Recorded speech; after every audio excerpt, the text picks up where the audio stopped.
যাক, তাহলে এলে। আমি তো ভেবেছি তুমি আসবেই না। বারে কাজকর্ম সেরে আসবো না? তাছাড়া আমি খবরই তো পেলাম দুপুরে। যোগেন গিয়ে বললো তুমি স্টেশনের প্ল্যাটফর্মে দেখা করতে বলেছো। এত জায়গা থাকতে এই প্ল্যাটফর্ম কেন তোমার মাথায় এলো জানি না বাবা। বাড়ি থেকে কম দূর। এই প্ল্যাটফর্মটাই ভালো, অনেক মালগাড়ি যাচ্ছে। এই দুপা এগিয়ে গিয়ে গলাটা বাড়িয়ে দিলেই চলবে। আহা কি কথা রে। তোমার মার খবর কি? মা ভালো হয়ে গেছে জানো, তবে বেশ গম্ভীর গম্ভীর, কথাবার্তা বেশি বলছে না। বেশি বলে না? না না একদম বলে না। না না ওটা কেরোসিন তেলের এফেক্ট। বোধহয় এখনো স্টমাক থেকে তেলের গন্ধ উঠছে। তোমার বাবার খবর রাখো। আমি তো শুনছি ভালোই আছে। শুধু ভালো কেন, সে বুড়ো তো লাফ মেরে মেরে নাচছে, বগল বাজাচ্ছে। ছি ছি ছি ছি ছি, এই কথাগুলো কি কে শিখিয়ে দিয়েছে তোমাকে? তোমার মা? আমার মা যা শিখিয়েছে তোমার বাবা তার থেকে ঢের ঢের বেশি শিখিয়েছে তোমাকে। আমার বাবার সম্পর্কে সামান্য একটু রেসপেক্ট তো কি আমি আশা করতে পারি না? নিজের শ্বশুর, তার সম্বন্ধে কি কথাবার্তা! হ্যাঁ, বুড়ো লাফ মেরে মেরে নাচছে, বুড়ো বগল বাজাচ্ছে, এইসব ভদ্রলোকের কানে শুনতে পারি?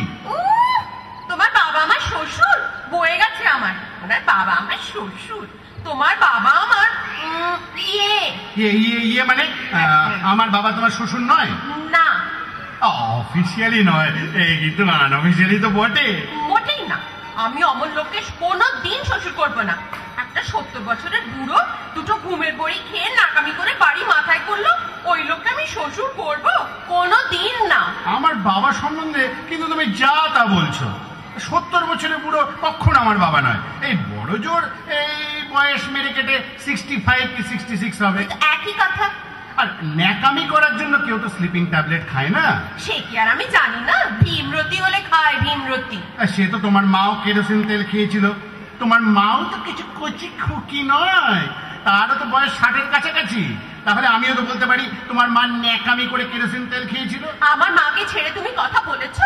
প্রথম থেকেই তো যা তা বলে যাচ্ছ তুমি। তুমি বলনি মার স্টমাক থেকে এখনো কেরোসিন তেলের গন্ধ উঠছে? অন্যায় হয়ে গেছে। হয়েছেই তো। আমার কি মাথা ঠিক আছে? কটা দিন কি যাচ্ছে বলো তো? তুমিও হঠাৎ বুঝে দেখো যে বাবা কথা নেই বার্তা নেই। তোমার মা যদি আগে কেরোসিন তেল না খেত, আমার বাবা মোটেও স্লিপিং ট্যাবলেট খেত না, তাহলে কেলেঙ্কারিও শুরু হতো না। তাহলে তোমার মা দোষ করেছে, আমার বাবা নয়। আমার মা কেরোসিন তেল খেয়েছে তোমার বাবার জন্য। তোমার বাবা দোতলার খোলা বারান্দায় এসে আমার মাকে শুনিয়ে শুনিয়ে গালাগালি দিত। বলতো ছেলে চোর, ডাইনি, সর্বনাশী